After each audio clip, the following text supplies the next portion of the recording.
Pada tahun 2017, sebuah objek asing terlihat di tata surya kita. Objek itu berbentuk tabung panjang mirip dengan paneku. Asteroid atau komet yang pernah kita lihat tidak ada yang tampak seperti itu. Eksteriornya juga aneh, setidaknya 10 kali lebih reflektif daripada benda-benda lain di antariksa, dan beberapa mengatakan benda ini memiliki permukaan mirip dengan logam yang dipoles. Ketika melewati matahari dan meninggalkan jangkauan kita, benda itu berakselerasi lebih cepat dari yang bisa dijelaskan oleh gravitasi kita. Sekilas benda ini seperti memiliki roket di punggungnya. Tamu tidak biasa ini bahkan memiliki nama khusus, yaitu Oumuamua. Nama ini berasal dari bahasa Hawaii yang berarti pengintai atau pengunjung dari negeri yang jauh. Dan karena karakteristiknya, para ilmuwan mulai bertanya-tanya apakah ini adalah kunjungan dari makhluk planet lain. Sebelum benar-benar percaya dengan dugaan fiksi ilmiah itu, para astronom mengumpulkan informasi yang bisa dipercaya. Dimulai dengan fakta bahwa Oumuamua pasti berasal dari tata surya lain, pasti ada kejadian buruk di sistem asalnya yang menyebabkan ia terlontar. Tapi mereka tidak tahu apakah benda itu komet atau asteroid. Keduanya merupakan benda langit yang mengorbit matahari, tapi memiliki komposisi dan perilaku yang berbeda. Komet sebagian besar tersusun dari es, debu, dan material berbatu yang sering disebut sebagai bola salju kotor. Ketika komet mendekati matahari, panasnya menyebabkan es menguap, melepaskan partikel gas dan debu ke angkasa. Hal ini menciptakan ekor bercahaya terang yang bisa memanjang hingga jutaan mil. Komet umumnya memiliki orbit elips yang seringkali membawa mereka dari bagian terjauh tata surya menuju ke matahari. Asteroid sebagian besar tersusun dari batu dan logam. Di tata surya kita, asteroid merupakan sisa-sisa pembentukan awal tata surya dan biasanya ditemukan di sabuk asteroid antara Mars dan Jupiter.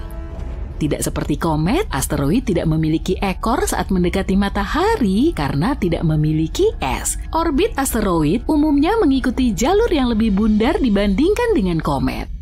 Menurut perhitungan, Oumuamua seharusnya adalah komet karena tampaknya berasal dari lokasi yang berbeda di alam semesta. Namun Oumuamua tidak menunjukkan tanda-tanda khas aktivitas komet. Oumuamua tidak memiliki ekor dan tidak memuntahkan gas saat melintas. Tidak sepertiku. Meskipun berperilaku seperti komet, Oumuamua lebih mirip asteroid. Pertanyaan besar lainnya adalah bagaimana awal mula para ilmuwan bisa menemukan Oumuamua. Mengingat luasnya ruang dan waktu di galaksi, hal ini sungguh luar biasa. Bintang-bintang memiliki masa hidup jutaan atau miliaran tahun, dan pembentukan tata surya membutuhkan waktu ratusan juta tahun. Bahkan objek tercepat pun membutuhkan waktu puluhan ribu tahun untuk bergerak dari satu bintang ke bintang lainnya. Sebaliknya, manusia baru mengamati langit dengan teleskop selama sekitar 400 tahun, hanya sepenggal kecil dari waktu kosmik. Dan baru dalam beberapa dekade terakhir, bahkan beberapa tahun terakhir, kita memiliki teknologi untuk mendeteksi dan melacak objek-objek redup yang bergerak cepat. Entah batu-batu seperti ini berlimpah atau kita memang sangat beruntung bisa mendeteksinya, atau benda ini memang ingin dilihat. Pertanyaan lainnya adalah dari mana objek seperti itu mungkin berasal? Sangat tidak mungkin Oumuamua berasal dari sistem tata surya yang sudah matang dan stabil, karena sistem seperti itu tidak melontarkan banyak materi untuk mengisi galaksi. Sesekali sebuah batu bisa saja terlontar, tapi jarang sekali batu tersebut bisa meluncur jauh, sedangkan sistem yang masih muda berperilaku berbeda. Di lingkungan yang masih kacau, tabrakan, penggabungan, dan migrasi terjadi di mana-mana. Banyak sekali batuan kecil di sana, calon-calon yang sempurna untuk dilontarkan. Tata surya yang melontarkan Oumuamua pasti memiliki planet yang mirip dengan Jupiter. Ukuran dan gravitasinya yang masif bisa mempengaruhi objek-objek lain dalam sistem sehingga berpotensi untuk terlontar. Tapi tidak semua sistem keplanetan memiliki planet seukuran Jupiter. Seringkali planet-planet masif berada dekat dengan bintang induknya dan menjadi versi Jupiter yang lebih panas. Planet-planet seperti ini yang mengitari matahari dengan nyaman, kecil kemungkinannya untuk melontarkan serpihan. Planet-planet mirip Neptunus mungkin juga berperan. Meskipun tidak semasif Jupiter, mereka cenderung menyebut daerah terluar tata surya sebagai rumah mereka. Tata surya kita memiliki sabuk Kuiper, tempat penampungan komet di bagian terluarnya. Pada masa awal pembentukan tata surya, interaksi antara planet mirip Neptunus dan puing-puingnya umum terjadi. Akan tetapi menemukan planet serupa Neptunus di tata surya lain merupakan tantangan tersendiri. Metode yang digunakan untuk mendeteksi eksoplanet bekerja lebih baik pada objek masif yang dekat dengan bintang induknya, sehingga sulit untuk menemukan planet serupa Neptunus di tempat yang lebih jauh. Oumuamua juga dikaitkan dengan teori aneh tentang bagaimana kehidupan muncul di alam semesta, yaitu teori panspermia. Ini adalah hipotesis yang menyatakan bahwa kehidupan ada di seluruh alam semesta dan dapat didistribusikan di antara planet-planet dengan berbagai cara, seperti asteroid, komet, atau bahkan pesawat antariksa. Hipotesis ini menyatakan bahwa kehidupan pasti berasal dari satu lokasi di alam semesta dan kemudian menyebar ke benda-benda langit lainnya. Para pendukung teori panspermia berpendapat kalau objek antar bintang seperti itu berpotensi membawa mikroba kecil yang merupakan bahan penyusun kehidupan di antara sistem-sistem bintang. Jika benda-benda seperti itu menabrak planet atau bulan, mereka bisa memindahkan materi-materi tersebut dan menyemai kehidupan di benda langit itu. Untuk saat ini belum ada bukti yang mendukung gagasan bahwa komet ini secara khusus membawa kehidupan antar sistem bintang. Setelah penelitian bertahun-tahun, konsensus umum yang didapat adalah bahwa Oumuamua memang sebuah komet. Alasan komet ini bergerak secara aneh adalah karena mungkin ada hidrogen beku di permukaannya yang bereaksi ketika terkena sinar matahari. Semakin dekat ke matahari, semakin cepat dia bergerak melepaskan hidrogen itu dan mengubah jalurnya di tata surya. Warnanya juga mendukung teori ini. Warnanya merah yang mungkin berarti dia telah terpapar sinar kosmik untuk waktu yang lama. Semakin lama terpapar oleh sinar-sinar itu, maka semakin banyak hidrogen yang dikumpulkannya. Tapi karena belum sepenuhnya yakin, para astronom punya rencana untuk mengikuti si pengunjung ini. Salah satu idenya adalah mengirim misi untuk memeriksanya. Komet ini sudah jauh dari kita, tapi mungkin belum terlambat. Kita mungkin bisa mengirimkan wahana yang cukup cepat untuk mengejar komet tersebut. Rencana ini dinamai Proyek Lyra dan bertujuan untuk menggunakan orbit Bumi dan Jupiter untuk melontarkan wahana cukup jauh untuk mencapai Oumuamua. Jika berhasil, ini akan menjadi wahana antariksa tercepat yang pernah dikirim ke luar angkasa. Salah satu potensi lintasan wahana antariksa ini adalah memanfaatkan tarikan gravitasi planet kita dan Jupiter sebagai efek lasso. Tapi bukan Ted Lasso ya. Wahana ini akan meninggalkan planet kita dan masuk kembali ke orbit Bumi sebelum akhirnya dilontarkan untuk mendekati tarikan Jupiter. Wahana ini akan dikirim kembali ke dekat planet kita untuk kedua kalinya dan dilontarkan dengan kekuatan yang cukup untuk mencapai komet. Proyek Lyra juga ditujukan untuk mengikuti tamu jauh kedua bernama Borisov. Yang satu ini ditemukan oleh seorang astronom amatir dan kini namanya disematkan padanya. Yang menarik tentangnya adalah tampilannya yang bersih.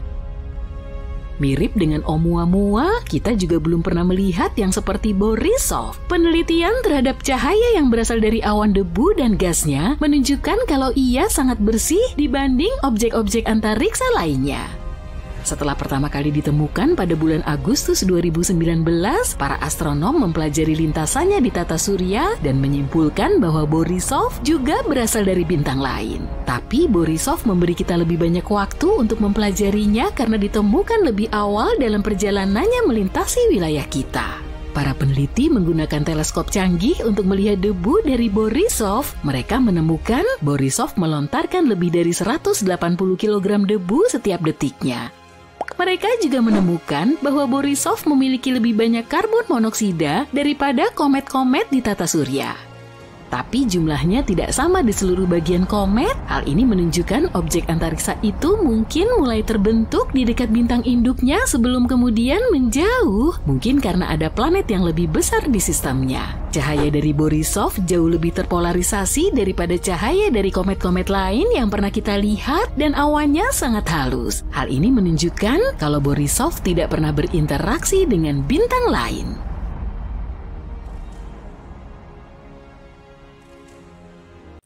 Pernahkah kamu mendengar tentang wahana antariksa Philae dan perjalanan liarnya di komet bernama 67P pada tahun 2014?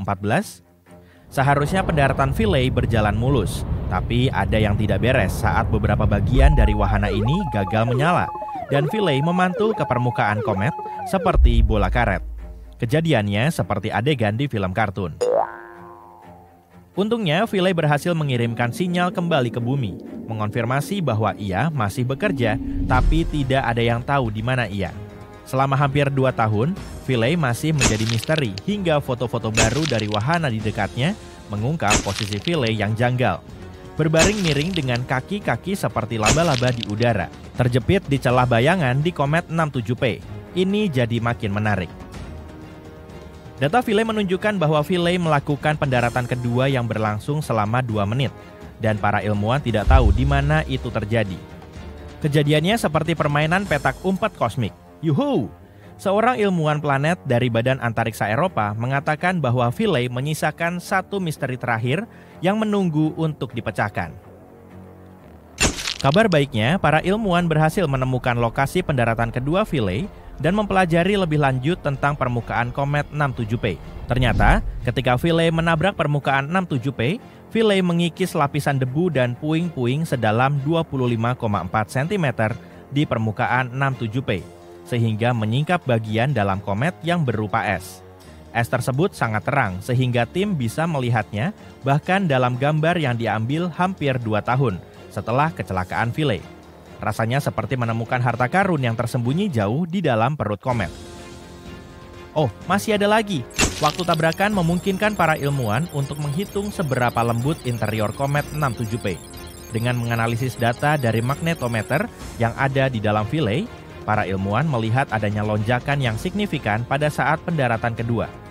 Lonjakan tersebut berlangsung selama sekitar 3 detik dan tim menyimpulkan bahwa interior komet itu selembut salju yang baru turun. Bayangkan, sebuah komet dengan bongkahan-bongkahan yang lebih lembut daripada buih di atas cappuccino. Setelah para ilmuwan planet memiliki pemahaman yang lebih baik mengenai karakteristik fisik komet, mereka bisa merencanakan misi di masa depan dengan lebih pasti. Dan disitulah hal yang paling menarik. Harapan untuk proyek masa depan bernama Ambition adalah mengembalikan sampel yang disimpan secara kriogenik dari interior komet ke bumi untuk pertama kalinya. Pendarat Philae mungkin tidak melakukan pendaratan yang mulus, tapi pendaratannya memberikan petualangan kosmik yang liar dan aneh. Jika berbicara tentang komet, mungkin bintang utama dalam dunia komet adalah komet Halley. Sebagai komet periodik, komet ini mengunjungi bumi setiap 75 tahun sekali, yang berarti kamu berkesempatan melihatnya 2 kali seumur hidup. Terakhir kali komet ini melintas pada tahun 1986, dan komet ini baru akan kembali lagi pada tahun 2061. Komet ini dinamai menurut nama astronom Inggris, Edmund Halley, yang menyadari bahwa 3 komet yang terlihat pada tahun 1531, 1607, dan 1682 adalah komet yang sama yang kembali lagi dan lagi. Edmund Halley memprediksi bahwa komet tersebut akan kembali pada tahun 1758, dan komet ini dinamai menurut namanya, meskipun dia tidak hidup untuk melihatnya. Komet Halley pertama kali terlihat pada tahun 239 sebelum Masehi, dan para astronom Asia kuno yang saat itu baru sedikit mencatat perjalanannya dalam kronik mereka. Saat itu, orang-orang percaya bahwa komet adalah pertanda bencana atau perubahan besar, tapi kita sudah tahu lebih banyak sekarang. Pada tahun 1900-an, penulis Mark Twain bergurau bahwa dia datang bersama komet Halley pada tahun 1835 dan dia berharap untuk pergi bersamanya. Dia meninggal sehari setelah pendekatan terdekat komet tersebut pada tahun 1910. Wow! Komet Halley-Bopp juga menarik perhatian pada tahun 1997. Komet ini sangat terang sehingga orang bisa melihatnya dengan mata telanjang selama sekitar 1,5 tahun, terutama di belahan bumi utara. Komet ini bahkan 1000 kali lebih terang daripada komet Halley. Bahkan, orang-orang di daerah yang memiliki banyak cahaya seperti Chicago dapat melihat sekilas ekornya yang berwarna biru dan putih. Komet Halley-Bopp ditemukan oleh Alan Hale di New Mexico dan Thomas Bopp di Arizona. Mereka sedang memandangi langit dan tiba-tiba melihat objek kabur di dekatnya yang sebelumnya tidak ada di sana. Para astronom juga sangat antusias dengan peristiwa ini. Mereka menggunakan teleskop untuk mempelajari komet ini saat mendekat, dan NASA bahkan menggunakan teleskop luar angkasa Hubble untuk mengintipnya dengan lebih baik. Inti komet Halley-Bopp sangat besar, sekitar 30 hingga 40 km, dan ada banyak debu yang keluar darinya. Berbicara tentang Halley-Bopp, lagu pop Mbop oleh Hanson bersaudara menjadi hit di seluruh dunia pada tahun yang sama, di tahun 1997. Apakah ada hubungannya? Sekitar 5.000 tahun yang lalu, sebuah komet lain melintas di dekat matahari dan memberikan pertunjukan bagi peradaban di Eurasia dan Afrika Utara. Sayangnya, pengunjung misterius ini tidak tercatat dalam catatan sejarah, tapi para ilmuwan punya cara licik untuk mengetahuinya. Masuklah komet Atlas atau C2019Y4 yang memulai debutnya pada tahun 2020. Sayangnya, Atlas menemui ajalnya ketika pecah menjadi hujan fragmen es. Tapi dalam sebuah penelitian baru yang menggunakan teleskop Hubble milik NASA, para astronom menemukan kalau Atlas merupakan pecahan dari komet purba yang sudah hancur sejak 5.000 tahun lalu. Ini seperti reuni keluarga. Keluarga komet bukanlah hal yang aneh, dan salah satu contoh yang paling terkenal adalah komet Shoemaker-Levy 9 yang hancur berkeping-keping dan jatuh ke Jupiter pada tahun 1994. Namun Atlas sedikit aneh. Komet ini pecah ketika berada jauh dari matahari, dan ini aneh karena seharusnya komet ini pecah ketika berada pada lintasan terdekatnya dengan matahari. Bagaimana Atlas bisa selamat dari lintasan terakhirnya 5.000 tahun lalu? Dengan mengamati pecahnya pecahan-pecahan komet, para ilmuwan bisa mempelajari lebih lanjut bagaimana komet induk disatukan. Dan mereka menemukan bahwa salah satu pecahan Atlas hancur dalam hitungan hari, sedangkan pecahan lainnya bertahan selama berminggu-minggu. Hal ini menunjukkan kalau bagian inti komet lebih kuat daripada bagian lainnya. Tapi, alasan kenapa ia bisa hancur masih menjadi misteri. Bisa jadi karena gaya sentrifugal atau bisa juga karena es yang sangat mudah menguap yang meledakkan potongan itu seperti kembang api. Satu hal yang pasti, saudara Atlas yang masih hidup tidak akan kembali sampai abad ke-50. Jadi, sampai saat itu tiba, kita harus puas mengagumi keindahan langit malam yang lain. Kisah lucu berikutnya adalah tentang sekelompok astronom di Pulau Maui. Suatu malam, mereka sedang bersantai dan memandangi bintang-bintang dengan teleskop mewah mereka ketika tiba-tiba mereka melihat sesuatu yang aneh. Itu adalah sebuah komet, tapi bukan komet biasa. Komet yang satu ini melaju dengan sangat cepat dan memiliki bentuk yang sangat aneh. Saking anehnya, mereka mengira komet itu mungkin sebuah pesawat ruang angkasa dari luar planet kita. Mereka menamainya Oumuamua, yang berarti pembawa pesan dari jauh yang tiba lebih dulu dalam bahasa Hawaii. Nah, aku tahu apa yang kamu pikirkan. Apakah mereka menemukan peradaban baru yang hidup di luar angkasa? Ya, tidak juga. Tapi apa yang mereka temukan cukup keren. Ketika melewati tata surya kita, komet biasanya melaju dengan cepat karena gravitasi matahari dan debu di permukaannya. Tapi, Oumuamua terlalu kecil untuk memiliki debu di permukaannya. Jadi ia tidak memiliki lingkaran cahaya seperti komet-komet lainnya. Jadi, apa yang menyebabkan Oumuamua melaju lebih cepat? Salah satu kemungkinannya adalah karena adanya efek aneh di mana benda-benda kecil seperti asteroid menyerap foton dari matahari dan memancarkannya kembali dalam bentuk surai pendorong. Tapi, efek itu terlalu kecil untuk menjelaskan percepatan Oumuamua. Hal ini menyisakan 3 kemungkinan penjelasan: tenaga penggerak yang disediakan oleh nitrogen, karbon monoksida, atau hidrogen molekuler. Dan coba tebak, salah satu teori mengatakan bahwa Oumuamua kaya akan air yang terdiri dari hidrogen dan oksigen.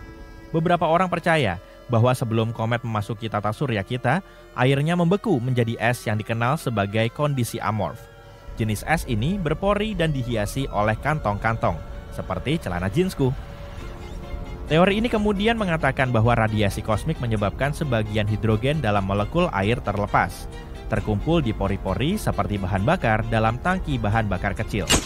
Ketika Oumuamua memasuki tata surya bagian dalam, ia mungkin menghangat sehingga es berubah menjadi kristal yang pada dasarnya menutup kantong-kantong tersebut dan memaksa hidrogen keluar dari komet. Hal ini mungkin memberikan dorongan yang bisa menjelaskan percepatan. Jika teori ini benar, maka tidak ada yang namanya tetangga kosmik. Yang ada hanyalah ilmu pengetahuan yang sangat keren. Aloha! Sebagian orang, misalnya suku Andaman yang tinggal di Teluk Benggala, menganggap benda ini seperti obor terbakar yang dilempar roh penjaga hutan ke langit. Sedangkan suku aborigin Australia menganggapnya tongkat terbakar yang dinaiki cenayang. Tapi kalau kamu bertanya pada astronom, mereka bakal bilang bahwa komet adalah objek besar dari debu dan es yang mengorbit matahari. Salah satu benda langit paling terkenal bisa dibilang adalah komet Halley. Komet ini memberi dampak besar pada sejarah dan pemahaman kita akan bintang jatuh yang misterius ini. Misalnya saja, saat melintasi bumi pada Agustus 1835, komet Halley dianggap jadi penyebab kebakaran kota New York yang terjadi beberapa malam. Pada saat yang sama, suku Seminole di Florida melihat ekor panjang komet ini dan yakin bahwa itu menandai hari mereka kehilangan kemerdekaan. Komet Halley kembali tahun 1910 dan manusia masih menganggapnya sebagai kesialan. Di Chicago, orang-orang mengamankan jendela mereka untuk melindungi diri dari ekor berbahaya komet ini. Ada juga yang membeli berbagai alat seperti payung atau masker untuk melindungi diri dari komet. Tapi, apa sih yang bikin benda langit ini menarik? Kok bisa benda ini tiba-tiba melintasi bumi sesekali? Dan apa iya benda ini berbahaya? Halley adalah komet periodik. Komet ini terlihat di bumi setiap 75 tahun. Memang jarang, tapi orang yang beruntung bisa melihatnya 2 kali seumur hidup mereka. Komet ini terakhir melintasi bumi tahun 1986 dan diprediksi kembali tahun 2061. Meskipun tahu jadwalnya, orbit komet ini nggak bisa diprediksi pasti, sebagian karena proses kimia yang terjadi di dalam komet. Orbit Halley juga mungkin berubah karena interaksi dengan planet lain dan benda langit di tata surya. Nama resmi komet ini adalah 1P/Halley, dinamai dari astronom Inggris Edmund Halley. Dialah yang mempelajari laporan komet yang mendekati bumi tahun 1531, 1607, dan 1682. Berdasarkan perhitungannya, dia menyimpulkan 3 peristiwa ini berasal dari komet yang sama yang terus kembali. Dia juga memprediksi kemunculan komet ini tahun 1758. Penemuan Halley menunjukkan beberapa komet, seperti komet ini, mengorbit matahari, tapi perjalanannya nggak bundar. Kalau dilihat dalam 2 dimensi, orbit Halley mirip kawat elips yang teruntai dari matahari. Sayangnya, Halley nggak sempat melihat prediksinya yang terbukti benar, tapi nama komet itu diambil dari namanya. Menurut Badan Antariksa Eropa, komet Halley pertama kali terlihat pada 30 Maret tahun 239 sebelum Masehi. Para astronom Asia mencatatnya di sejarah Saichi dan Wenxian Tangkao. Tapi sebuah penelitian lain menyebutkan bahwa kita mungkin melihat komet ini lebih awal daripada saat itu, yaitu pada zaman Yunani kuno. Banyak tulisan dari masa itu melaporkan sebuah meteor besar yang mendarat di Yunani Utara dan bikin warga lokal bingung. Meteor ini menjadi salah satu tempat wisata paling populer di dunia kuno. Tapi para penulis juga melihat komet di langit pada saat meteor itu jatuh. Mereka juga melaporkan sebuah benda langit aneh terlihat di langit selama 75 hari. Shakespeare menulis tentang komet ini di drama Julius Caesar tahun 1600-an. Dalam karyanya, dia memasukkan frasa tentang komet sebagai pertanda tidak biasa yang dia sebut langit sendiri memadamkan. Bukan Shakespeare saja yang merasakan hubungan dengan benda langit ini. Tahun 1909, penulis Mark Twain bilang, "Aku lahir bertepatan dengan komet Halley tahun 1835. Komet ini datang lagi tahun depan dan aku akan ikut pergi bersamanya." Twain wafat pada 21 April tahun 1910, sehari setelah Halley muncul dari balik sisi jauh matahari. Kita bisa melihat komet ini lebih jelas saat terakhir melintasi bumi tahun 1986. Beberapa pesawat antariksa dikirim ke Halley untuk mengambil sampel komposisi komet ini. Armada pesawat antariksa bernama Armada Halley terbang di dekat Halley, lalu salah satunya memotret inti komet ini untuk pertama kalinya. Kita juga punya teleskop yang lebih canggih untuk melihat komet ini saat melintasi bumi. Berdasarkan penelitian terbaru, komet Halley nggak membahayakan planet kita. Sebagian besar hal buruk yang dikaitkan dengan komet ini cuma rekayasa. Malah, kometlah yang bikin bumi punya kehidupan. Para pakar meyakini di sejarah awal planet kita, tabrakan dengan komet membawa jumlah air yang signifikan. Hal tersebut membantu terbentuknya samudra, dan benda-benda langit ini juga memberi kita bahan organik yang diperlukan untuk pembentukan kehidupan. Tapi komet dan asteroid berbeda, nggak seperti asteroid, benda langit kecil berbatu yang juga mengorbit matahari. Komet sebagian besar terdiri dari amonia beku, metana atau air, dan komet cuma mengandung sedikit bahan batuan. Karena komposisinya, kadang komet dijuluki bola salju kotor. Komet terdiri dari 4 bagian, inti, koma, awan hidrogen, dan ekor ion. Tapi hampir seluruh massa komet terpusat di intinya. Ada lebih dari 3.000 komet yang kita tahu, tapi menurut astronom mungkin ada 1 miliar komet di tata surya. Komet yang cukup terang sampai terlihat dari bumi tanpa bantuan teleskop disebut Great Comet. Satu Great Comet kira-kira bisa terlihat setiap 10 tahun. Orang-orang sudah melihat komet lain selama ribuan tahun, tapi saintis menyimpulkan karena komet melepaskan banyak materi setiap kali mengorbit ke dekat matahari, umur mereka mungkin cuma ribuan tahun. Kalau dibandingkan dengan umur tata surya, yaitu 4,6 miliar tahun, umur komet cenderung pendek. Karena benda langit ini masih ada di tata surya saat ini, pasti ada sumbernya kan? Kalau enggak, semua komet pasti sudah lama hilang. Satu lagi komet terkenal bernama Hale-Bopp. Komet ini terlihat deket banget dengan bumi pada Januari 1997. Komet ini terakhir kali terlihat di dekat bumi sebelum itu, yaitu pada zaman perunggu tahun 2000 sebelum Masehi. Komet ini jauh lebih besar dan lebih keren daripada komet Halley. Diameter intinya mencapai 40 km dan bisa terlihat dari permukaan bumi dengan mata telanjang. Komet Borrelly adalah komet kedua yang diteliti dari jarak dekat oleh pesawat antariksa. Deep Space One milik NASA menghampiri komet ini tahun 2001 dan memberi laporan detail kepada saintis tentang inti hitam komet ini. Komet ini miring, tapi penyebabnya belum bisa dipastikan. Komet Halley terbentuk di awan Oort di tepian luar tata surya, tapi konon Borrelly berasal dari awan es batuan di luar Neptunus yang disebut sabuk Kuiper. Komet Hyakutake memberi kita pertunjukan keren saat melintas pada jarak 15 juta kilometer dari bumi pada Maret 1996. Komet ini seperti cipratan biru es dengan ekor gas pudar. Komet ini membuat astronom takjub karena menghasilkan sinar X 100 kali lebih kuat daripada yang diprediksi saintis. Pesawat antariksa Ulysses melewati ekor Hyakutake pada Mei 1996 dan melaporkan bahwa panjang ekor komet ini setidaknya 570 juta kilometer. Itu 2 kali ukuran ekor komet lain.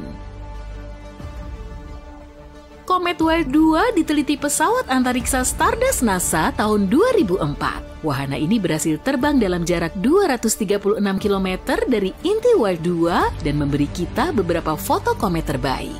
Dari Stardust juga, kita pertama kali dapat sampel partikel debu komet. Kargo berharga ini kembali ke bumi pada Januari 2006. Debu komet diharapkan memberikan penjelasan tentang pembentukan Wild 2 dan tata surya miliaran tahun lalu. Wild 2 memiliki diameter sekitar 5 km dan ditutupi kawah dan tebing.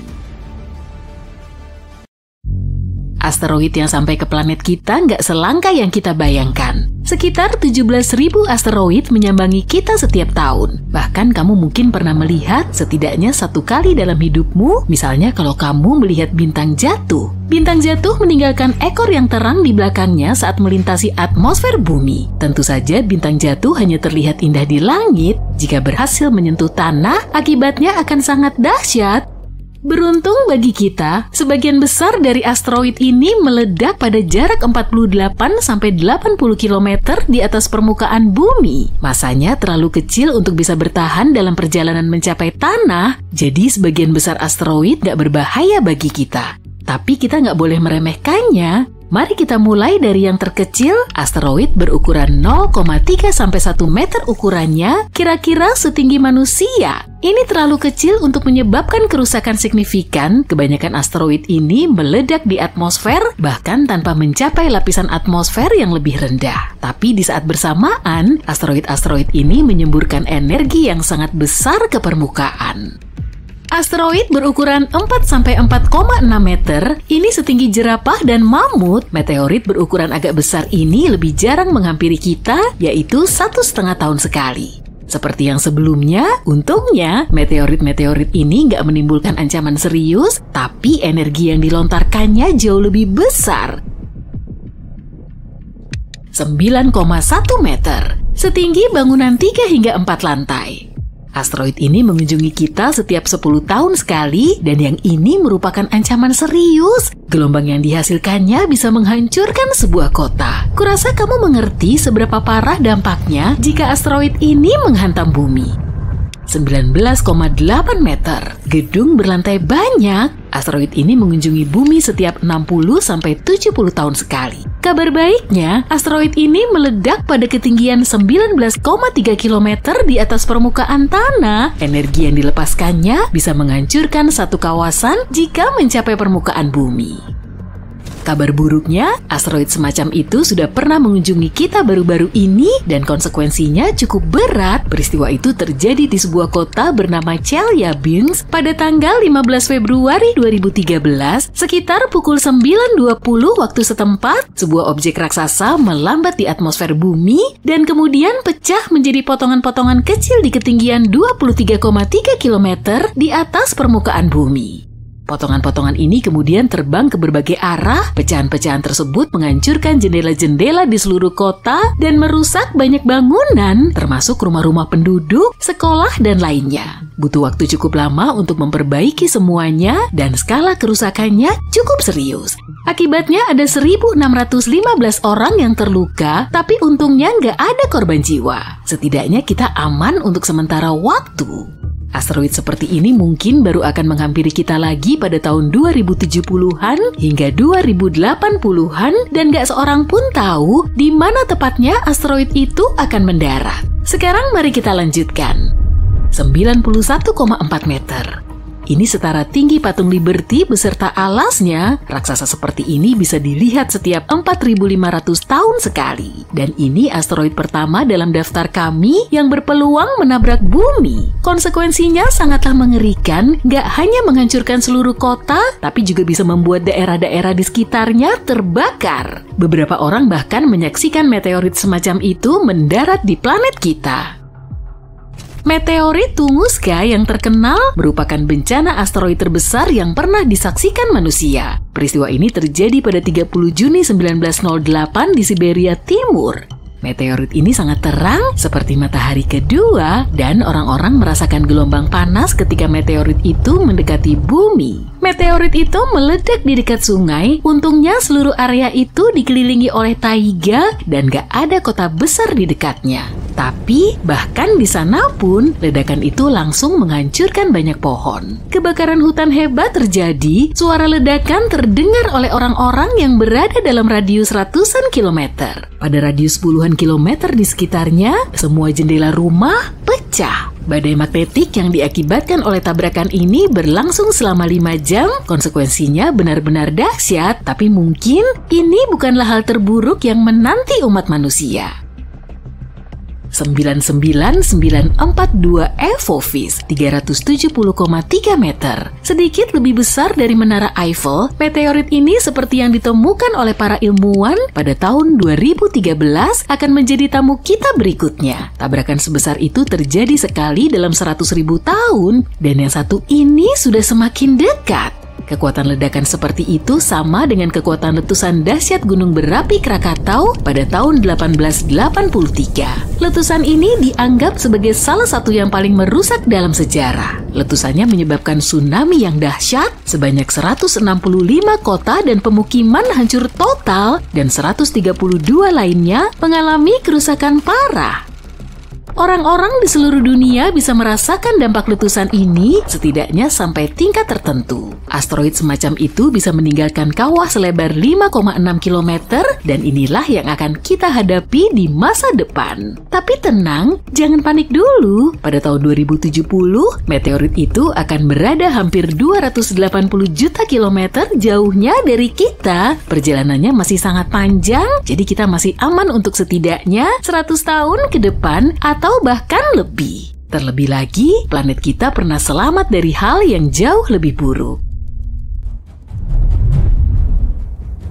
1 kilometer. Ini lebih tinggi dari menara tertinggi di dunia, yaitu Menara Burj Khalifa di Dubai. Tabrakan semacam ini terjadi setiap 500.000 tahun sekali. Kami nggak yakin kapan terakhir kali tabrakan seperti ini terjadi. 70% dari planet kita tertutup air. Kalau meteorit semacam itu jatuh ke lautan, akan sangat sulit untuk menemukan jejaknya. Tapi kita bisa mengasumsikan konsekuensi yang mungkin terjadi. Ombak akan menyapu seluruh belahan bumi, kawahnya akan berdiameter sekitar 14,5 km dan itu akan menjadi bencana luar biasa dahsyat. Peristiwa ini terakhir terjadi 26-28 juta tahun yang lalu. Itu adalah letusan gunung berapi Super Lagarita yang terletak di barat daya Colorado, Amerika Serikat. Ini merupakan salah satu fenomena gunung berapi super terdahsyat dalam sejarah. Selama letusan dahsyat itu, sebagian besar wilayah Colorado saat ini hancur. Para ilmuwan masih belum yakin seberapa jauh abunya menyebar. Tapi ada meteorit yang lebih besar lagi dalam sejarah umat manusia. Konsekuensi dari hantamannya sangat hebat bagi satu spesies hewan. Kurasa kamu tahu apa yang kumaksud? Meteorit Chicxulub, objek yang memusnahkan dinosaurus dari muka bumi. Ini terjadi sekitar 66 juta tahun yang lalu. Tabrakan ini secara umum terjadi sekitar setiap 500 juta tahun sekali. Tinggi meteorit Chicxulub adalah 20 km. Saking tingginya ketika menyentuh tanah, meteorit ini bisa mencapai stratosfer, bahkan dengan melihat kawah berdiameter 200 km yang ditinggalkan oleh meteorit ini, kamu bisa membayangkan betapa besar ukurannya.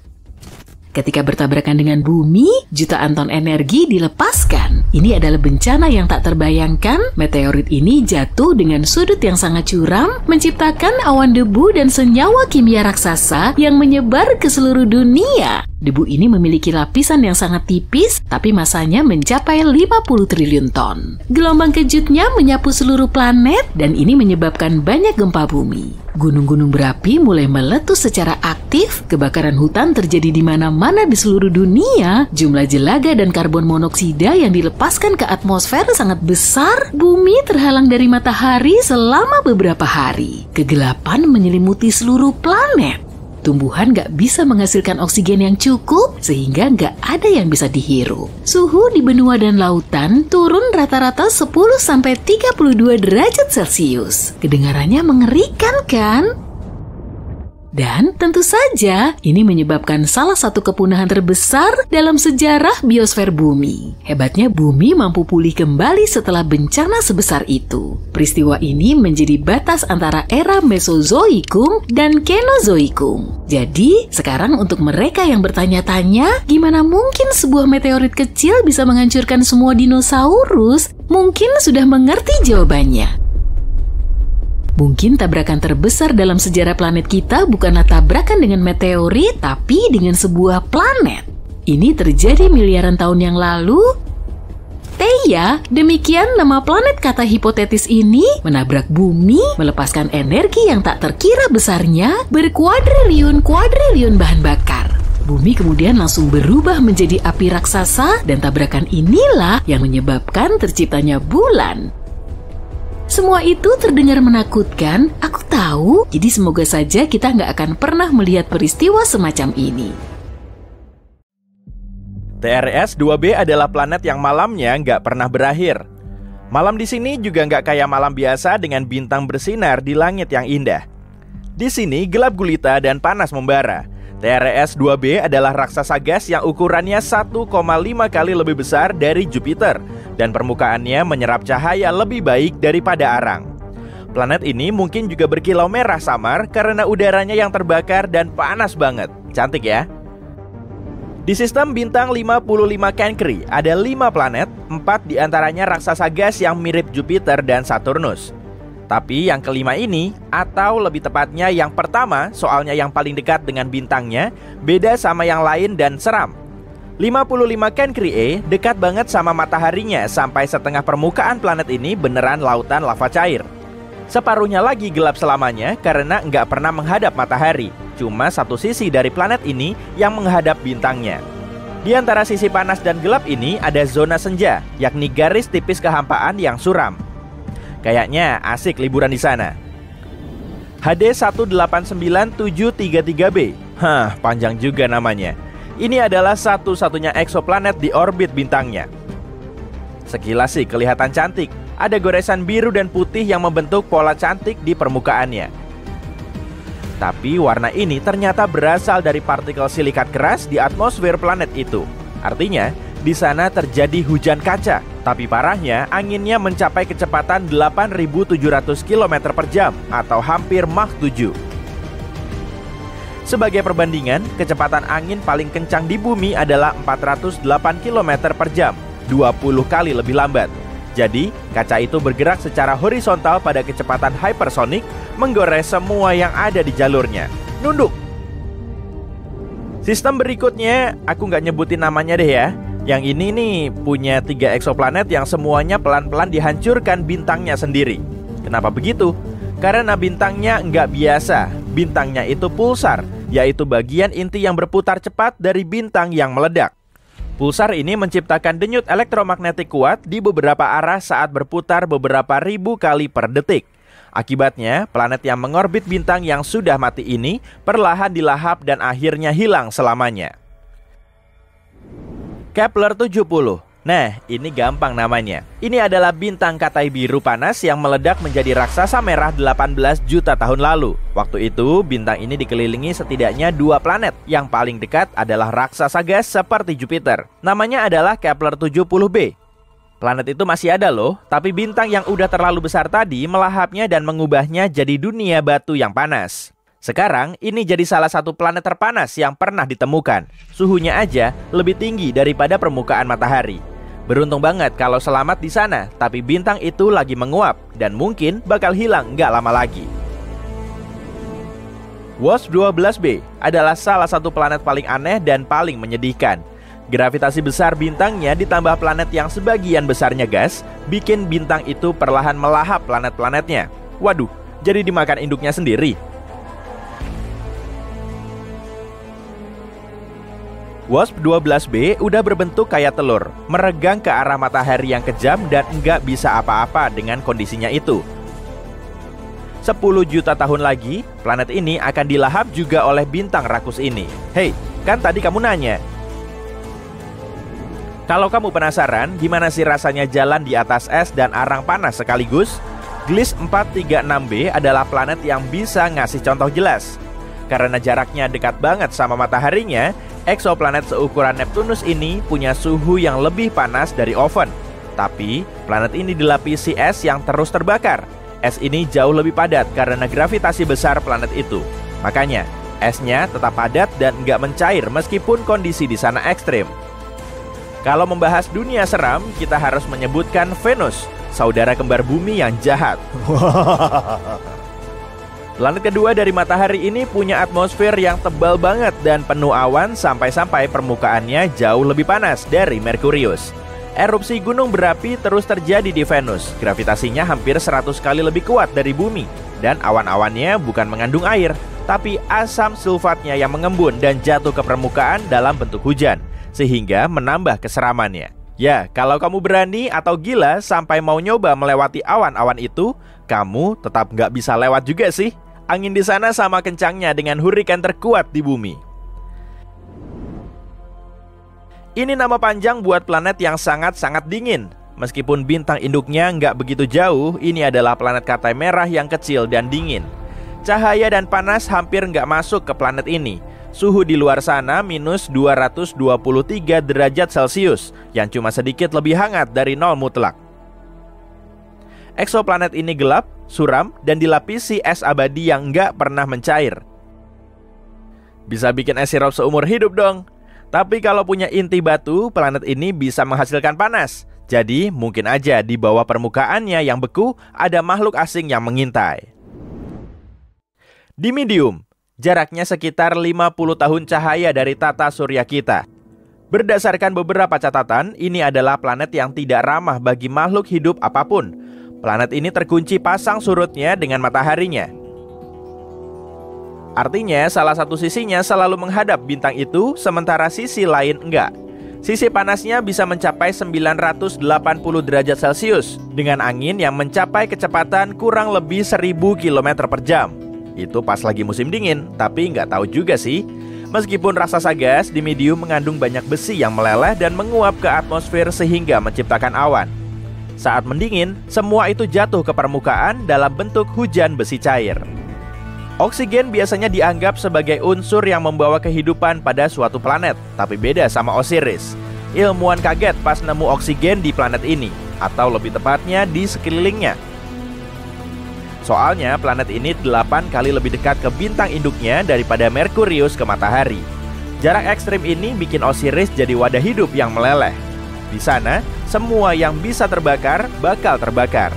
Hal ini juga yang bikin planet ini sebentar banget mengelilingi bintangnya. Setahun di Osiris cuma 3,5 hari di bumi. Atmosfer planet ini terus terhempas dan meleleh karena panas dari mataharinya. Nggak bisa dijadiin tempat healing nih. Korot Exo 3b nggak sepanas dan nggak sedingin planet lain di daftar ini.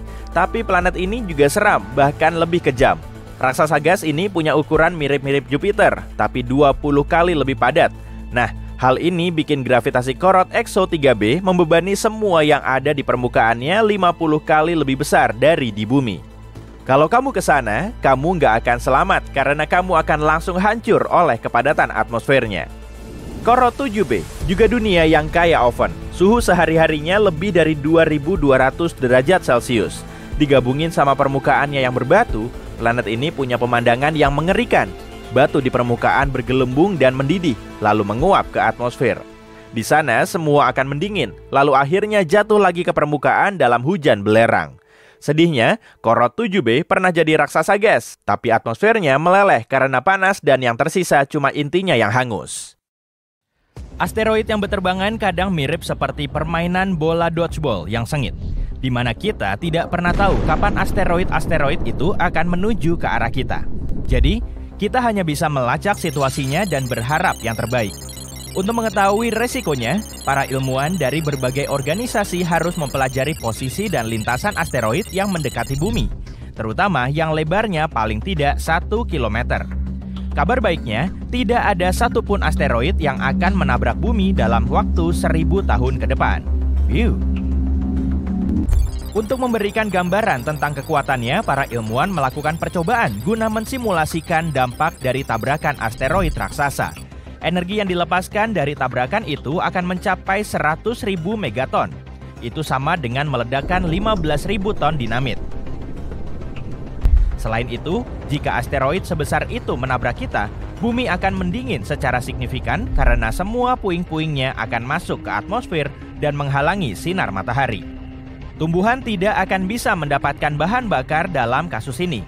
Jadi kita semua akan berada dalam masalah, baik manusia maupun hewan. Untungnya tabrakan asteroid raksasa seperti itu sangat jarang terjadi. Semakin besar sebuah asteroid, semakin lama waktu yang dibutuhkan untuk bertabrakan dengan bumi. Sebagai contoh, diperkirakan asteroid dengan diameter setidaknya 1 km menabrak planet kita setiap 700.000 tahun sekali.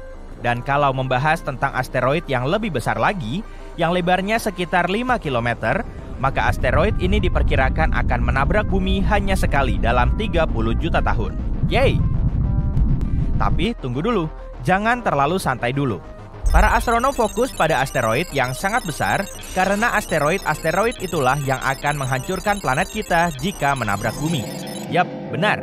Kayak kasus dinosaurus zaman dulu itu. Meski salah satu dari asteroid itu tidak melenyapkan kita sepenuhnya, kerusakan yang ditimbulkannya akan sangat besar. Jadi, masih ada beberapa asteroid yang berkeliaran dan perlu kita awasi untuk melihat bagaimana benda-benda langit itu berevolusi dari waktu ke waktu. Para ilmuwan memiliki model untuk melacak asteroid, yaitu dengan memusatkan perhatian pada bagian lintasan asteroid yang mendekati planet kita untuk melihat apakah batu angkasa itu menimbulkan bahaya bagi kita. Dan tampaknya ada satu asteroid berdiameter 3.600 meter yang mungkin bisa menimbulkan bahaya. Asteroid ini akan mendekati planet kita dalam 1.000 tahun ke depan dan berisiko di sini. Berarti ada peluang 0,0151% bagi asteroid itu untuk datang dalam jarak bumi bulan. Benda ini sudah melewati kita pada tahun 2022, tapi kita beruntung karena jaraknya cukup jauh. Menurutku, kita bisa tenang untuk saat ini. Tabrakan asteroid ke bumi akan menjadi hal baru bagi umat manusia, tapi tidak bagi planet ini. Seperti yang kubilang tadi, tidak banyak asteroid yang berukuran besar, tapi tetap saja memiliki konsekuensi yang sangat besar. Yang pertama kali muncul di benak kebanyakan orang tentu saja asteroid dinosaurus, yang berukuran sebesar gunung dan menghantam planet tempat tinggal kita sekitar 66 juta tahun yang lalu, di dekat semenanjung Yucatan, Meksiko. Saat itu keadaan sangat kacau, badai api global dan tsunami terjadi di mana-mana. Debu menghalangi sinar matahari dan batuan yang menguap melepaskan belerang yang kemudian menyebabkan hujan asam dan pengasaman lautan. Tapi ada hal yang lebih besar lagi yang terjadi sebelum peristiwa itu. Sekitar 2 miliar tahun yang lalu, sebuah asteroid raksasa menabrak planet kita dan meninggalkan sebuah kawah besar di Afrika Selatan. Kawah yang kita kenal sekarang dengan nama Kawah Fredeford. Dan tampaknya asteroid ini mungkin lebih besar dari yang kita duga. 2 kali lebih besar dari batu angkasa yang memusnahkan dinosaurus. Kawah Fredeford dikonfirmasi sebagai kawah terbesar yang terlihat di bumi, dengan diameter sekitar 159 km. Dulunya, kawah ini bahkan lebih besar lagi saat pertama kali terbentuk, bahkan mungkin mencapai 250 hingga 280 km. Sulit untuk mengetahui ukuran sebenarnya karena kawah ini telah terkikis selama 2 miliar tahun terakhir.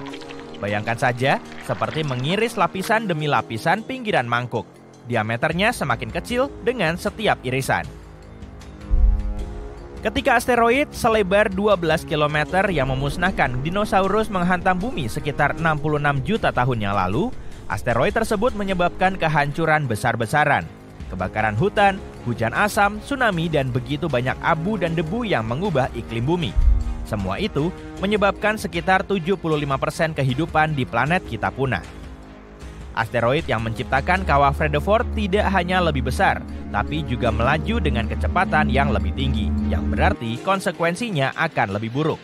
Tapi itu sudah lama sekali terjadi, dan makhluk hidup saat itu berbeda. Mungkin ada beberapa bakteri yang tidak menyadari bahwa sesuatu yang tidak biasa sedang terjadi. Bumi bukan satu-satunya planet yang mengalami tabrakan. Banyak tabrakan yang terjadi di tata surya, misalnya di lingkungan dekat kita. Yap, beralih ke Merkurius dan kawah besarnya yang disebut cekungan Kaloris. Luasnya sekitar 1.500 km atau lebih luas dari negara bagian Texas. Ada cincin pegunungan yang menjulang tinggi di sekitar kawah yang membuatnya terlihat lebih mengesankan. Kamu bisa melihat berbagai warna dalam gambar mosaik Kaloris Basin. Warna-warna tersebut memberitahu kita lebih banyak tentang geologi cekungan tersebut. Bagian berwarna oranye menunjukkan lava yang pernah membanjiri cekungan tersebut. Aliran lava ini menutupi permukaan asli dan menambahkan warna oranye yang spesifik ini. Dan setelah lava membanjiri cekungan di Merkurius, kawah-kawah yang lebih kecil terbentuk di atas permukaan lava. Kawah-kawah ini menembus ke dalam tanah dan menyingkap materi yang tersembunyi di bawah lava.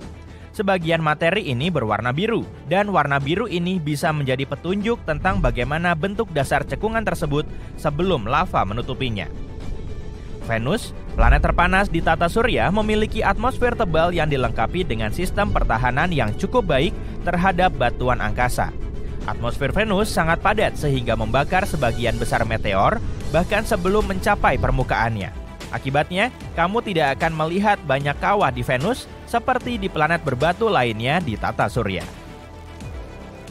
Tapi, Venus masih memiliki beberapa bekas luka yang bisa memberitahu kita tentang dampak serius yang terjadi di sana.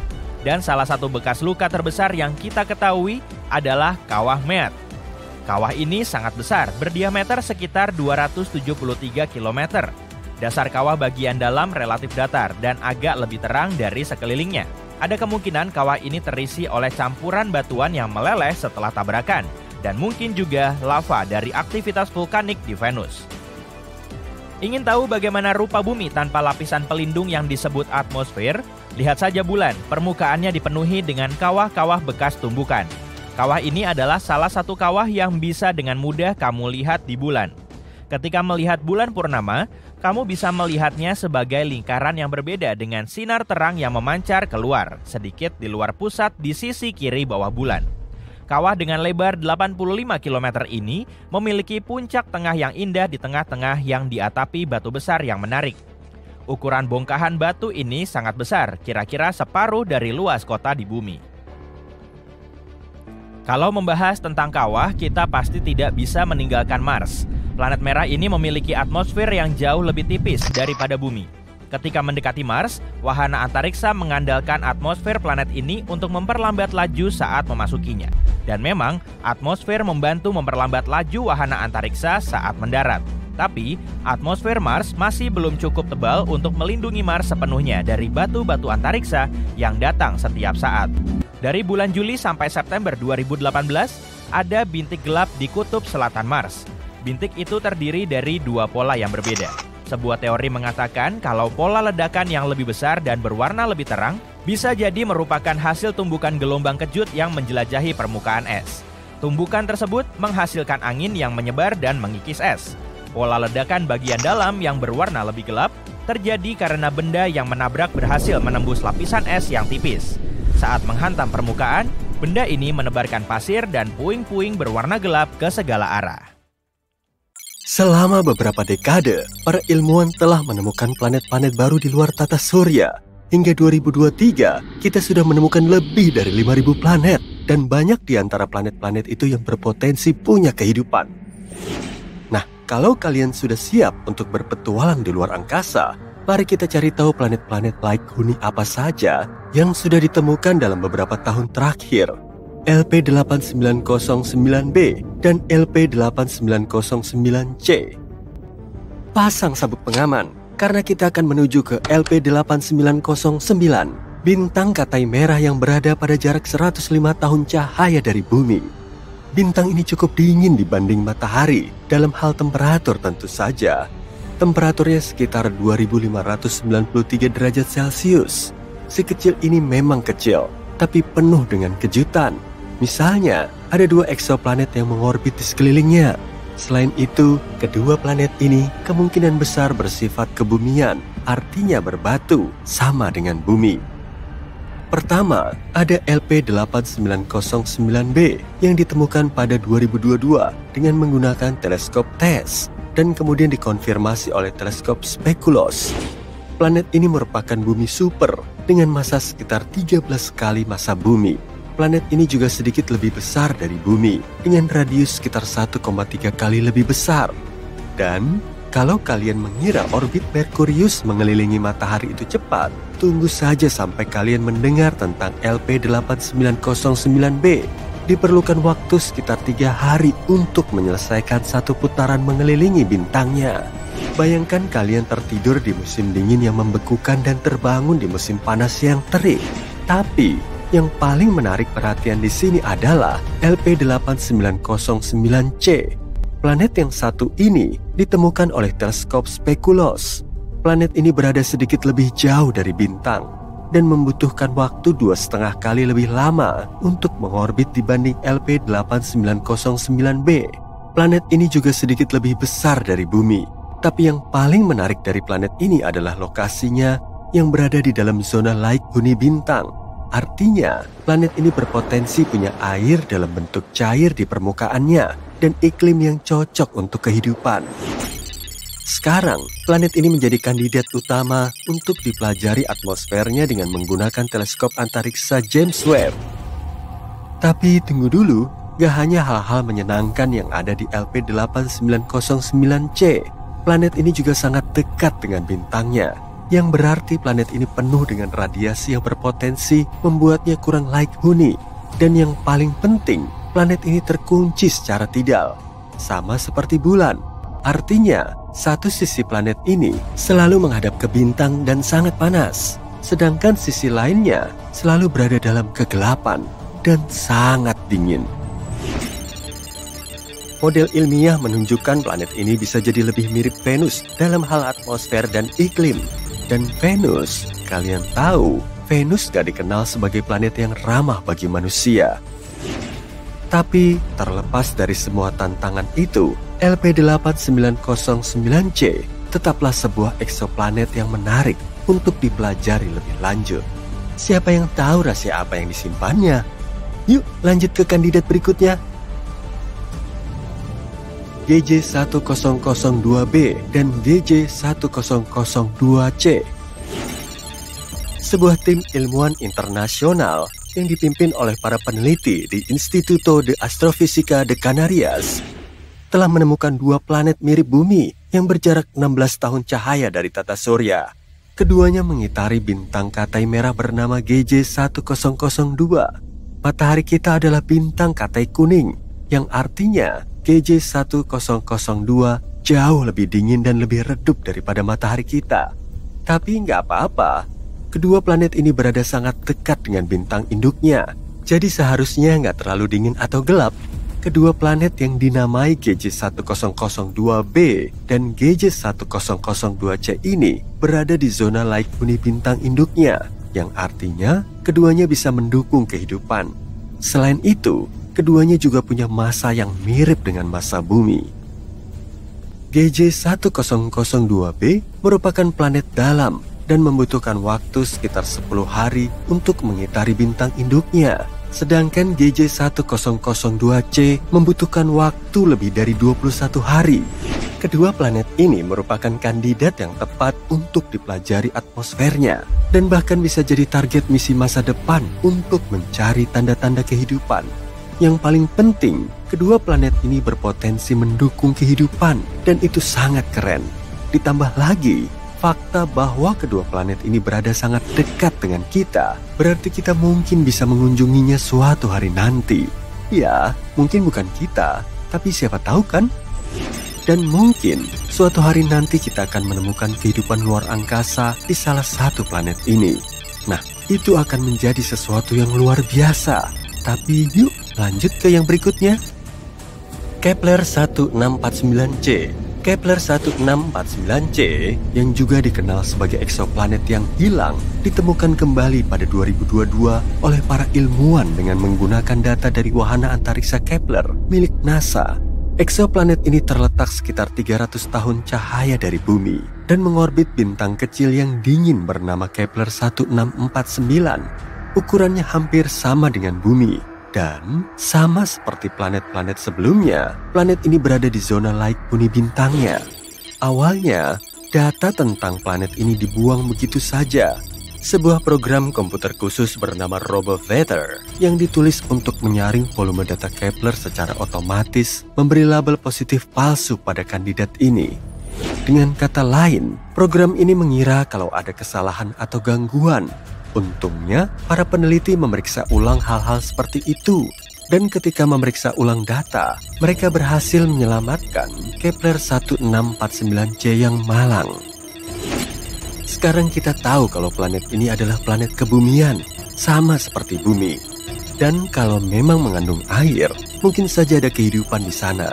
Tapi jangan berkemas dulu, masih banyak hal yang belum diketahui tentang Kepler 1649c. Misalnya, kita belum tahu seperti apa atmosfernya atau seperti apa permukaannya. Bisa jadi planet ini terkunci secara tidal, seperti halnya LP8909c. Hal itu nggak menyenangkan, karena itu Kepler 1649c layak untuk diteliti lebih lanjut. Mungkin planet ini bisa jadi tempat yang cocok untuk kita jadikan tempat berlibur di masa depan. Jangan lupa bawa tabir surya yang banyak ya, karena planet ini cukup dekat dengan bintangnya dan bisa jadi sangat panas. Kepler 1638b, eksoplanet ini terletak sekitar 5.000 tahun cahaya dari bumi di rasi bintang Cygnus. Planet ini juga berada di zona laik huni bintang induknya. Planet ini ditemukan pada 2020 oleh wahana Kepler melalui proses yang disebut transit.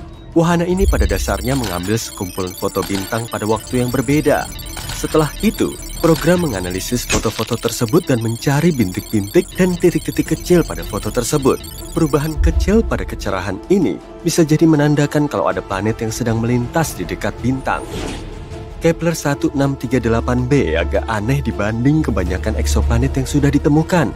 Masanya 4 kali massa bumi dan punya radius 2 kali radius bumi, sehingga planet ini disebut sebagai eksoplanet bumi super. Periode orbitnya sekitar 260 hari, cukup dekat dengan bumi. Dan itu bagus. Akhirnya, setidaknya di suatu tempat musim dingin dan musim panas akan berlangsung secara normal. Kepler 1638b juga mungkin punya air dalam wujud cair di sana. Karena itu, Kepler 1638b juga menjadi kandidat yang bagus untuk diteliti lebih lanjut, melihat apakah planet ini berpotensi mendukung kehidupan. Semoga saja kita bisa mengetahui lebih banyak tentang planet ini di masa depan. Dan akhirnya, yang terakhir, Kepler 438b.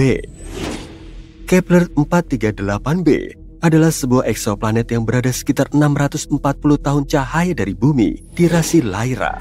Planet ini ditemukan pada 2015 oleh teleskop antariksa Kepler. Salah satu hal yang paling menarik dari Kepler 438b adalah ukuran dan lokasinya. Ukurannya hampir sama dengan bumi dan juga mengorbit di dalam zona laik huni bintang induknya. Tapi ada beberapa hal yang menarik. Pertama, Kepler 438b mengorbit bintang Katai Merah yang dikenal punya tingkat radiasi matahari yang tinggi dan bergejolak. Hal ini bisa membuat permukaan planet ini gak bersahabat bagi kehidupan yang kita kenal. Selain itu, Kepler 438b punya tahun yang jauh lebih pendek, hanya sekitar 35 hari di bumi. Hal ini bisa menyebabkan fluktuasi temperatur yang ekstrim di permukaan planet. Tapi, mungkin planet ini menjadi rumah bagi makhluk hidup luar angkasa yang tangguh dan sudah beradaptasi dengan kondisinya yang unik, atau mungkin tidak. Yang jelas, planet ini layak untuk diawasi. Ini adalah sebagian kecil dari daftar eksoplanet yang telah ditemukan dalam beberapa tahun terakhir. Sekarang, dengan menggunakan teknologi baru, kita bisa menemukan eksoplanet baru lebih sering lagi. Semoga saja ada yang benar-benar bisa dihuni ya. Jika teori multiverse benar, dunia kita bukanlah satu-satunya yang ada di luar sana. Menarik sekaligus menakutkan, bukan? Sekarang tidak semua ilmuwan setuju dengan konsep yang mencengangkan ini. Dan jujur saja, ide untuk benar-benar melakukan kontak dengan alam semesta paralel ini terdengar seperti memenangkan lotre saat mengendarai sepeda. Tapi tunggu dulu, karena konsep aneh ini tidak hanya terbatas pada dunia fisik saja. Percaya atau tidak, banyak teori ilmiah yang mendukung keberadaan alam semesta paralel. Dan biar ku beritahu ya, ini adalah topik yang menimbulkan perdebatan di kalangan ilmiah. Sekarang bayangkan ini. Alam semesta tempat kita tinggal sangatlah luas. Kita berbicara tentang miliaran, bahkan ada yang mengatakan triliunan galaksi yang berputar-putar, masing-masing penuh dengan bintang yang hampir tak terhitung jumlahnya. Beberapa ahli yang mempelajari bentuk alam semesta berpendapat bahwa diameternya bisa mencapai 7 miliar tahun cahaya. Yang lain bahkan berpendapat bahwa diameternya mungkin tak terbatas. Mungkinkah ada yang lebih besar dari yang terlihat? Teori-teori ilmiah yang sesungguhnya sedang mengeksplorasi kemungkinan adanya alam semesta yang ada di samping, di luar, atau bahkan mencerminkan alam semesta lain. Konsep menarik tentang multiverse dan dunia paralel ini seringkali terjalin dengan ide-ide ilmiah lain yang lebih dikenal seperti Big Bang, teori Dawai, dan mekanika kuantum. Agar kita bisa mengetahui apa yang ada di luar sana, kita harus mengandalkan informasi yang kita yakini, bukan? Mari kita putar kembali jam kosmik sekitar 13,7 miliar tahun yang lalu. Segala sesuatu yang bisa kita lihat saat ini dimampatkan ke dalam sebuah singularitas yang sangat kecil. Kemudian, jika teori Big Bang bisa dipercaya, semua meledak dengan sangat dahsyat. Alam semesta mengembang dengan kecepatan yang lebih cepat daripada kecepatan cahaya kemana-mana dalam waktu kurang dari 1 detik. Cara alam semesta meledak telah membuat beberapa peneliti pintar merenungkan keberadaan lebih dari satu alam semesta. Mereka mempertanyakan apakah pemuaian yang terjadi secara tiba-tiba itu berakhir di semua tempat pada waktu yang sama. Meskipun pemuaian telah berhenti pada semua yang bisa kita lihat dari bumi 13,8 miliar tahun yang lalu, inflasi kosmik mungkin masih terus berlangsung di beberapa sudut misterius lainnya. Beberapa ahli fisika teoritis mengatakan bahwa ketika inflasi berakhir di satu tempat, sebuah balon alam semesta yang baru akan terbentuk. Namun, inilah masalahnya. Kamu tidak bisa begitu saja melompat dari satu gelembung ke gelembung lainnya seperti turis antar galaksi. Alam semesta gelembung ini mengembang tanpa batas, dan ujung-ujungnya menjauh dari kita lebih cepat daripada kecepatan cahaya. Dan disinilah segalanya menjadi semakin membingungkan. Katakanlah kita berhasil mencapai tepi balon lokal kita dan menemukan alam semesta berikutnya. Nah, para ahli fisika teoritis yang sama menyebutkan bahwa alam semesta tetangga bisa jadi merupakan permainan bola yang sama sekali berbeda. Alam semesta tetangga mungkin memiliki hukum fisika yang sama sekali berbeda, menjadikannya tempat yang aneh bagi kita. Mengikuti ide yang sama, ada juga yang mengatakan bahwa di alam semesta gelembung yang luas ini mungkin ada bentuk kehidupan lain seperti kita. Masalahnya, kita semakin jauh dari mereka setiap waktu, dan jalan kita tidak akan pernah bertemu. Para peneliti super pintar lainnya di luar sana mencoba menghubungkan alam semesta paralel dengan mekanika kuantum. Mekanika kuantum pada dasarnya adalah matematika yang rumit di balik partikel-partikel yang sangat kecil. Menurut itu, partikel-partikel ini bisa berada dalam berbagai keadaan sekaligus. Mereka menyebutnya fungsi gelombang yang memiliki semua opsi gila. Tapi inilah masalahnya. Ketika kita mengamati partikel-partikel ini, kita hanya melihat satu hasil. Alam semesta seperti bermain petak umpet dengan kita. Sekarang ada teori yang disebut teori banyak dunia yang mengatakan bahwa setiap kali kita mengamati satu hasil, alam semesta lain muncul di mana hasil yang berbeda menjadi nyata. Ini seperti alam semesta kita yang bertindak sebagai pohon raksasa yang terus-menerus bercabang menjadi versi yang tak terhitung jumlahnya. Alam semesta alternatif ini tidak dapat bercampur, jadi kamu tidak akan tahu jika ada banyak kamu lain yang menjalani kehidupan yang sedikit atau sama sekali berbeda. Teori banyak dunia ini cukup berani dan agak sulit untuk dibuktikan atau dibantah. Dan itu tidak bagus untuk ilmu pengetahuan karena para ilmuwan senang menguji dan bereksperimen dengan ide-ide mereka. Tetapi jika ada ruang tanpa batas di luar sana, mengapa tidak ada alam semesta tanpa batas juga? Coba bayangkan alam semesta sebagai taman bermain kosmik raksasa. Beberapa ahli percaya bahwa jika alam semesta ini memang tidak pernah berakhir, maka hanya ada sejumlah cara untuk menyusun blok-blok penyusunnya. Pada akhirnya, mereka harus mengulang pola-pola tertentu. Jika hal ini benar, maka mungkin saja di suatu tempat di luar sana ada versi lain dari dirimu yang menjalani kehidupan yang sama persis. Bahkan sampai pada makanan yang kamu santap saat makan siang kemarin. Apakah kita pernah memiliki bukti tentang alam semesta paralel ini? Ya, ada yang bilang sudah ada.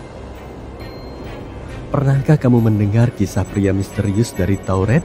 Ini adalah kisah tentang seorang pria yang berakhir di bandara Jepang dan mengatakan bahwa dia berasal dari negara yang sama sekali tidak dikenal, bernama Tauret. Sekarang, beberapa orang berpikir bahwa itu adalah bukti perjalanan waktu, sementara yang lain percaya bahwa itu adalah bukti bahwa dia berasal dari alam semesta yang berbeda. Meskipun kamu ingin mempercayai bahwa cerita ini benar adanya, namun yang sulit adalah tempat Tauret ini. Ada alasan mengapa kamu belum pernah mendengarnya. Tidak ada Tauret yang bisa ditemukan, baik di masa sekarang atau di tahun 1950-an ketika insiden ini terjadi. Setelah insiden di bandara, pria itu menghilang begitu saja sehari setelah tiba di Jepang. Hilang untuk selamanya. Mari kita kembali ke hari yang menentukan di bulan Juli 1954 ketika pria dari Tauret diduga mendarat di Tokyo. Deskripsi menggambarkannya sebagai pria berjenggot dan berbahasa Prancis. Tidak ada yang terlalu aneh sejauh ini, bukan? Tergantung pada siapa yang menceritakannya, segalanya mulai sedikit berbeda. Dalam satu versi, ketika pria itu menyerahkan paspornya untuk dicap, mata petugas Jepang melotot. Meskipun paspornya terlihat sah, negara yang tercantum sebagai Tauret tidak dikenali oleh siapapun, termasuk petugas dan pejabat lainnya. Tentu saja, mereka membawa pengunjung Tauret kita pergi untuk sesi tanya jawab. Dalam versi lain, pria itu langsung mengatakan kepada petugas bahwa dia berasal dari Tauret dan menunjukkan paspornya ketika dia tidak mempercayainya. Pria dari Tauret kemudian mulai mencoba meyakinkan para petugas bahwa tanah kelahirannya adalah asli. Menurutnya, Tauret terletak di antara Prancis dan Spanyol dan sudah ada sejak 1000 tahun yang lalu. Untuk membuktikan pendapatnya, dia bahkan menunjukkan ke area di peta yang sesuai dengan kerajaan Andorra. Jelas saja keadaan berubah menjadi misterius. Para petugas memutuskan untuk menahan pria itu karena mencurigai dia mungkin akan melakukan hal yang tidak baik. Mereka menempatkannya di hotel terdekat untuk bermalam, tetapi tidak tanpa menempatkan 2 orang di luar kamarnya untuk mengawasi keadaan. Dapatkah kamu menebak apa yang terjadi selanjutnya? Tolong mainkan drumnya. Ketika para petugas muncul keesokan paginya, siap untuk melanjutkan penyelidikan mereka, pria itu telah lenyap tanpa jejak. Tidak ada tanda-tanda pelarian. Dan yang lebih membingungkan lagi, semua dokumen pribadinya secara ajaib juga lenyap. Bagaimana jika pria dari Tauret adalah seorang penjelajah waktu atau petualang antar galaksi? Beberapa orang bahkan telah mempelajari dunia fiksi ilmiah untuk menjelaskan kejadian aneh ini. Dan kamu tidak akan percaya dengan banyaknya orang di internet yang telah mengaitkannya sebagai bukti realitas alternatif. Salah satu ide yang paling aneh adalah bahwa pria itu secara tidak sengaja tersandung ke dimensi paralel dan berakhir di bandara Jepang. Di alam semesta paralel itu, ada bumi seperti bumi kita, tapi bukannya Andorra. Mereka menyebutnya Tauret di sana. Ide lain yang beredar adalah bahwa pria itu adalah penjelajah waktu dari masa depan. Maaf, aku tidak bisa menjelaskannya, tetapi penjelasan yang paling masuk akal untuk keseluruhan kisah pria dari Tauret adalah imajinasi seseorang yang menjadi liar.